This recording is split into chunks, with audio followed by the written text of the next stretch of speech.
Well, this afternoon, pressure is piling on government to release the allowances of beneficiaries of the Nation Builders Corps program, some of which have been in arrears for almost a year. Today, scores of angry beneficiaries hit the streets to register their displeasure over delays in the payment of their stipends. As you know, government in 2018 launched the Nation Builders Corps program to provide temporary jobs for some 100,000 unemployed graduates. Though the program was discharged in November 2021, an extension of the service period of some trainees has not been followed with the necessary financial commitment. My colleague Manuel Cranting engaged some of the protesters earlier today. 11 months, they have not been paid. Brother, what's your name? Seth Asamoah. Which model were you posted into? Which model were you posted into? Revenue Ghana. Okay, so tell me, what is your particular issue? My particular issue, we've not been paid prior to election. We've not been paid, and prior to election, we were called for empty test at Accra Day. Interview at Accra. At the end of the day, they posted their own people. But we're told that the program had ended, and in November 2021, there was an exit plan for you. How is it that you are now asking for allowances? They said we should go, but how can you let me go when you've not paid me? They were supposed to pay us for September, October. As I'm talking to you now, we've not been paid. So you have not been paid for how many months? For 2 months, including the extra time that you work for. Okay, for 2 months, and he has not been paid. I just speak to a few more people. My boss, he has not been paid for 2 months. How many months have you not been paid? How many months have you not been paid? -3. 3 months. Okay, yeah. Where do you work? I'm at local government. Local government, but we've been told that you've been asked to go home. No, at my place, I've not been asked to go home. But, you know, there's order from the Minister of Finance. He stated it in the budget that NABCO has been extended for a year. So by that, we are still working. And then NABCO also released an official communique what we should still be at post. But we don't know why, even up to now, we don't know our left and right, because the president promised us on a radio station of Bonnet Award he was going to make us permanent before the program comes to an end in October. But till now, we've not heard anything from the president himself. And the president also made it clear that what the agency should prioritize NABCO personnel. But as I speak to you, local government recently released a list of what badges of students. And so what we're having now is the beneficiaries kneeling down and begging for government to pay them their allowances.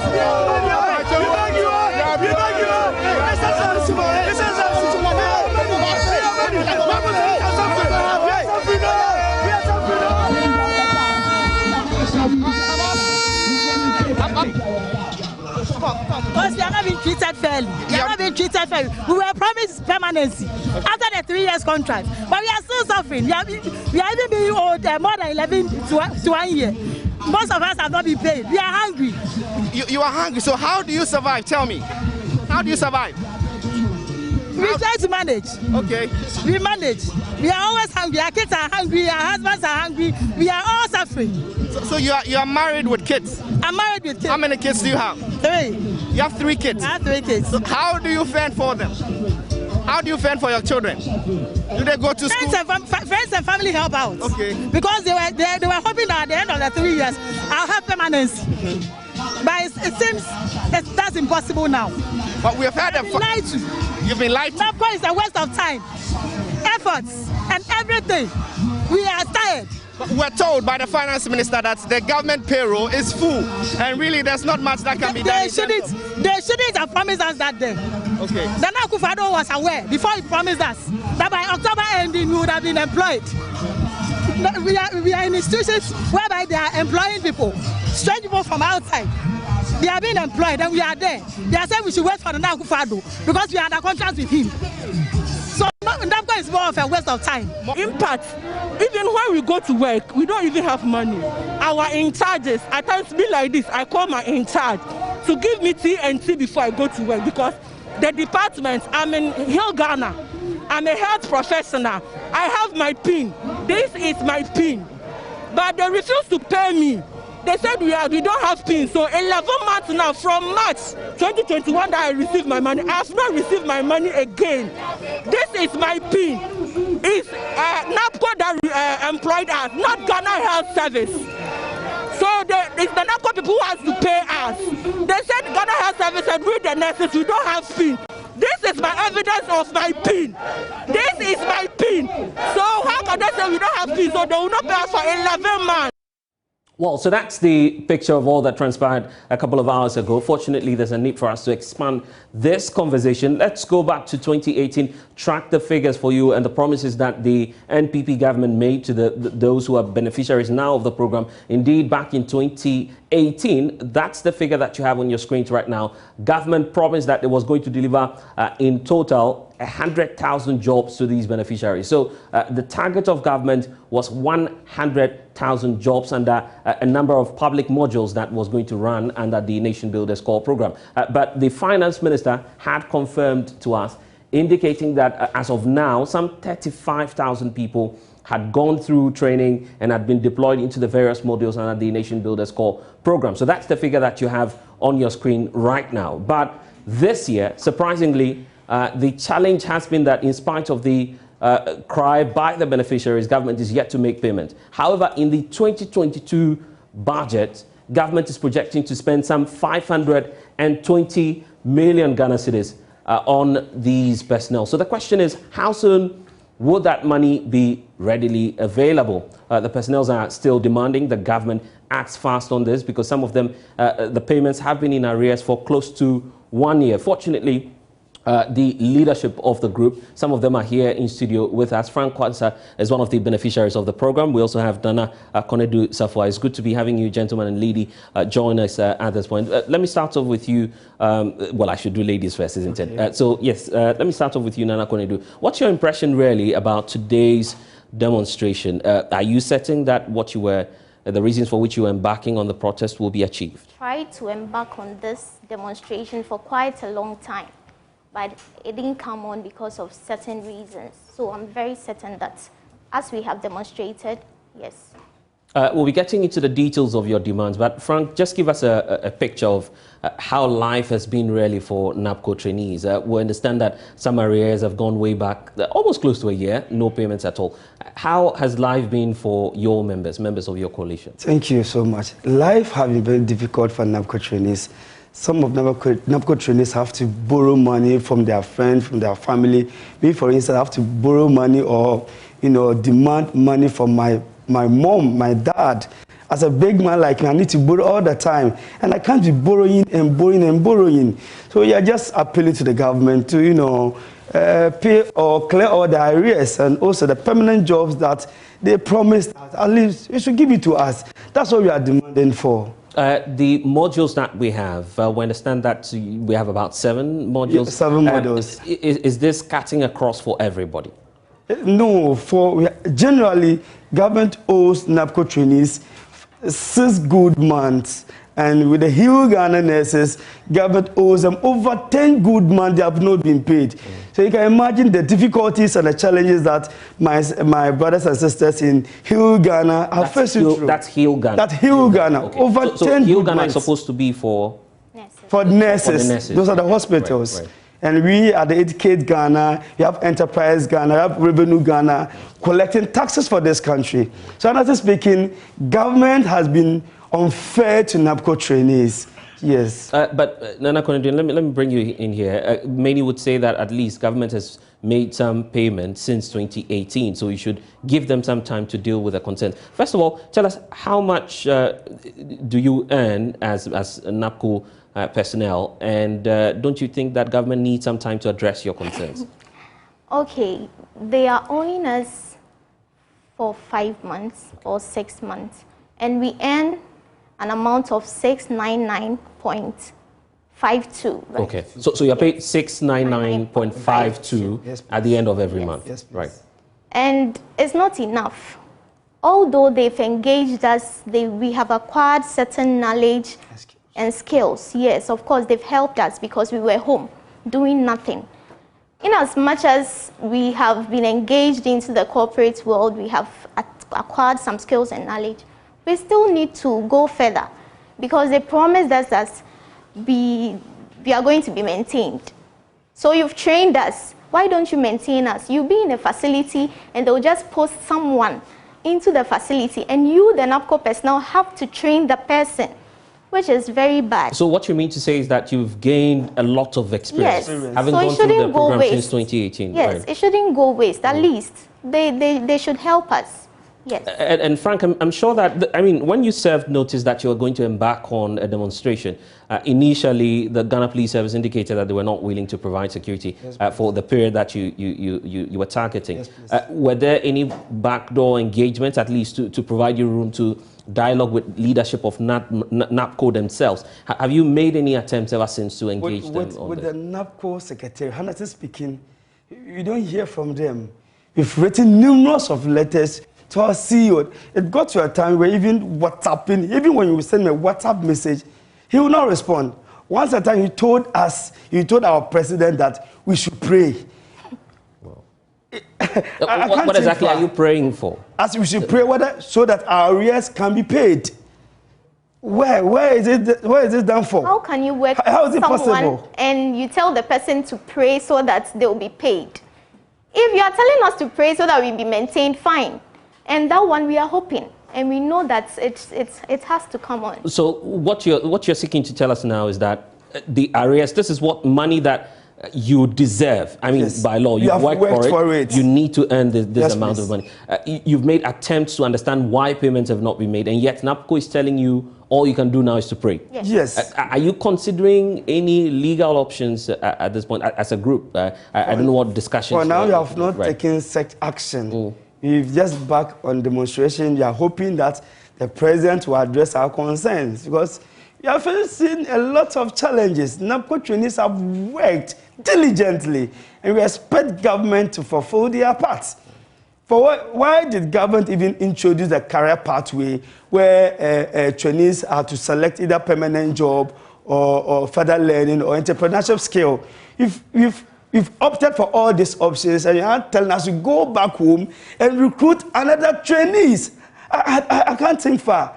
Look at the resources you've invested into NABCO trainees, the experiences you've had so far, and you are telling us to go back home and recruit another 100,000.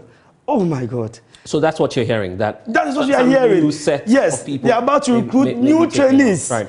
We'll confirm all of that shortly, but let me come to the Nakonedu. The issue about the extension itself. Somewhere last year, late last year in November, the directive was giving that many of you had to go home. Eventually, there was a subsequent counter directive from the Vice President's office indicating that your program may be extended.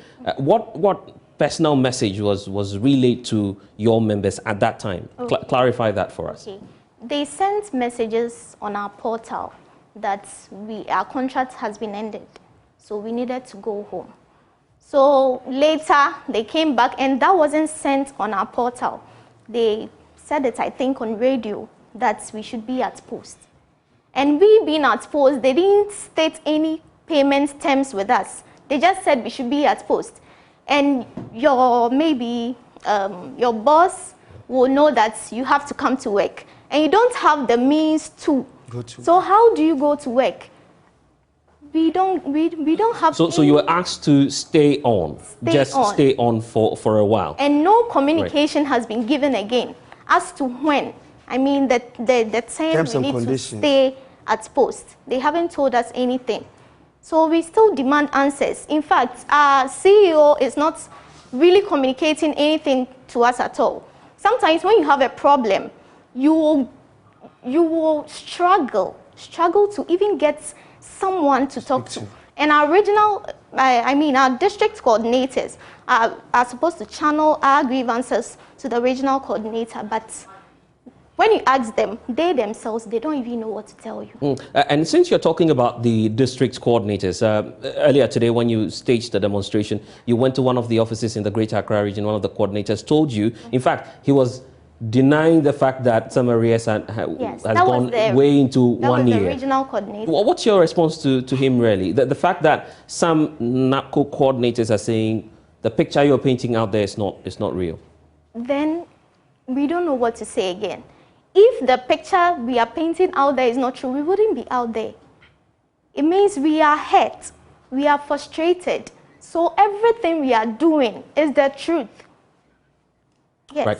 And Frank, let's talk about the details of the petition that you presented today, because obviously the back and forth is there. NABCO says, we don't owe you that much. You say that's the case, and then you are making some more demands. Where did you send your petition to, and what demands really are you making based on the documents that you presented? We petitioned the NABCO Secretariat, and what we are demanding for is to clear all arrears and also mechanize us into the mainstream work. That's the main thing. That is your concern is about permanent jobs. Yes. We need permanent jobs, and the president has promised us. And I'm sorry to ask this question. What impression were you under at the time you were rolling onto the Nation Builders Corps program? Good. It was a temporary job. Contract, right? It was a temporary job. But the president himself promised us. Went to one of your sister stations at Kumasi. Said over 73,000 NABCO trainees will be mechanized at the end of October. We are in February, and government is not communicating to NABCO trainees. The NABCO Secretariat itself is not speaking to any of us. They are not picking our calls. We send letters, no reply. We are frustrated. And of course, they've given us an extension for 1 year period to be at post, but they haven't said anything about it. We are at post for 1 year. And what are you saying about it? So all you want now is answers on these demands. Yes, we need answers. Right. And you are counting as well on the president's promise that they would roll you on board. But how about the point that the Employment and Labour Relations Minister has made, that some of your members have indeed been rolled into the system? That is the Hill Ghana. Even with the Hill Ghana, it's a section of Hill Ghana. So it's a fact that some people have got a section of them. That is only, we have 7 models, and you have mechanized only one of the models, that the Hill Ghana. Even though Hill Ghana, a section of them that were mechanized into mainstream work. Aside that, but 80% of NABCO trainees are unemployed.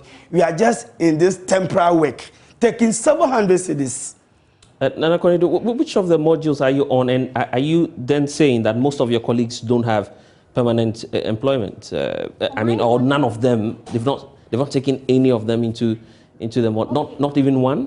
No, for my model, I don't know. I can't tell for my model. I'm Enterprise Ghana, and I can't tell for that. So yours actually will focus on the private sector, I guess. Anywhere. Okay, so you could be placed anywhere at all, and you're with. I mean, educate Ghana. Right. So at least the education sector will need some teachers, right? Or yes. So there are a lot of vacancies. Are you telling me that we don't have not even one? Even a single person in educate Ghana. Why is it taking you this long for the group to come out and to tell Ghanaians that this is the situation we're facing? Because for you to be quiet for more than a year, were you intimidated, prevented from speaking and airing your grievances? We wrote numerous of letters, but they were not responding. And we were hopeful. We were hopeful. The president assured us, and we believed our president.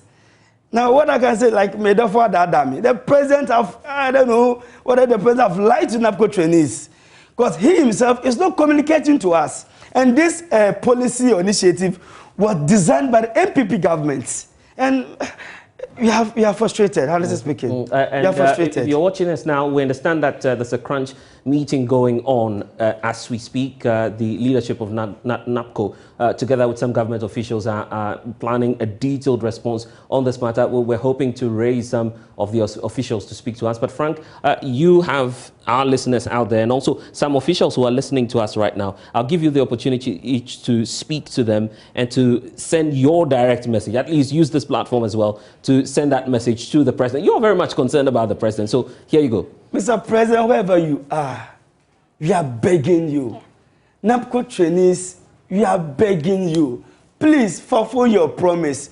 You promised us to mechanize us into the mainstream work. We are begging you. And also, clear all the arrears. You own us, the Hill Ghana nurses, over 10 good months. And with the General NABCO, government owns us 5 good months. We have parents, we have family, we pay bills. Mr. President, we are on our knees. Please come to our aid. NABCO trainees, we are suffering. And for you, Nana Konedo? Okay. I would like to say a big thank you to government for giving us this opportunity, because after all, we were home and this opportunity was given to us. So in as much as you've trained us, you need to help us get something to do. They said we should embark on this entrepreneurial, yes. And not everyone can be an entrepreneur. Not everyone. And even that, if we have to, where is the capital we need to go and start with? You get it? Yeah. So please, they should really help us.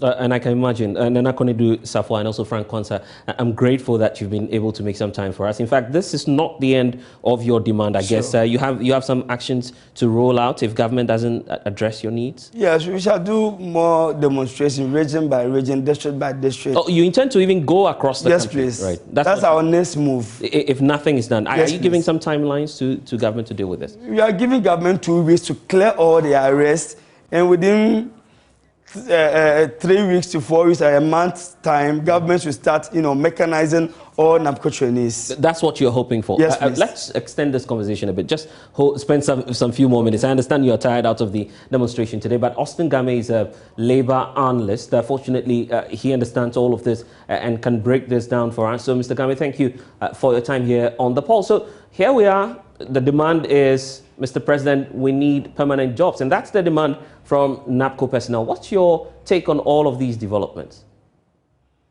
Well, thank you. Let's be honest. The first thing is we all heard the day the NABCO was established. I recall the president saying that this is a stopgap measure to sort of assist in having our brothers and sisters who are graduates or from various endeavors of learning, to enable them to be prepared for the world of work. So the initial thing is that they will go through 3 years kind of training and development to enable them to be ready for the job market. If that is acceptable by all of us, have we come to conclusion that we've done 3 years? What will be the next step? The next step is to integrate them into the job market. I am not too sure we expect that they will employ people in the civil service, because the civil service have got number of people they must employ, and beyond that they cannot take. The public service is supposed to be providing some service that are either linked to profit or making, or otherwise. Because if you take example, civil Ghana Airport Company. Ghana Airport Company is a public organization, all right, but it's supposed to make profit also. They cannot employ people who are not ready for them, and also they can't go beyond the number they can take.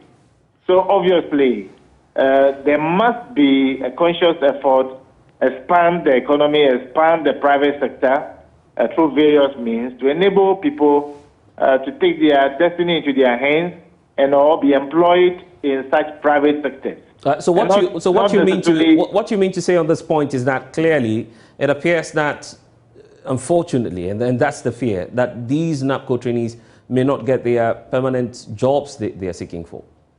Look, let's not deceive ourselves. If anybody is under the illusion that they'll be employed in the public service for purposes of permanency, I do not think that it will happen today or tomorrow. Okay, but how about the promise? How about the promise that government made? We've had the president, we've had the employment and labor relations minister. These are people that gave hope, at least to these trainees, that they may be rolled on into the system. How about that? Yeah, they should help them. I support that our brothers and sisters in that field should be helped, should be assisted in diverse ways. Some of them can become entrepreneurs. Some of them who found favor with an employer, whether private or public, that needs their services and they have the requisite skill, not experience. Experience is really not the issue. Then they can employ them. If not, with time, they will find their foothold in the system. It's a very tough thing. Employment creation is a function of the economy. And so we should all find ways and means of getting government to expand the economy properly, plan the economy properly, and that way it will be a better thing for us. Right. And also, like I said, entrepreneurship is about self-employment. That's the first program I did in my life far away in Geneva. Self-employment is very important. You know, otherwise, and the self-employment, of course, you can't just jump into doing self-employment, but you have to begin small and gradually. Some people started selling ice water with just 500 Ghana cedis. Today, they are big people in this country. We know them. They have houses, they have cars, they have all kinds of things. They are married people. So clearly, I'm in sympathy with my brothers and sisters in the situation, and I doff my heart for them. I also pray that the employer government will find money to pay them the arrears, so at least they can put their body, spirit, and soul together and journey on. That's how it is. Austin Game is a Labour analyst. I'm grateful for your time. Frank and Co obviously are not happy about the grim outlook there. You have a challenge with what he was saying? I have a challenge because I'm in Educate Ghana, and I know there are a lot of vacancies over there. Why can't you just maintain us instead of making new personnel there? Day in, day out, they're bringing in new trainees. Why can't you maintain us? This has not to do with any... government should maintain us, that's all, because we knew there are vacancies there. Okay, we'll continue this conversation certainly on the Joy News channel. Thank you so much, Frank and Nana Konedu, for joining us. But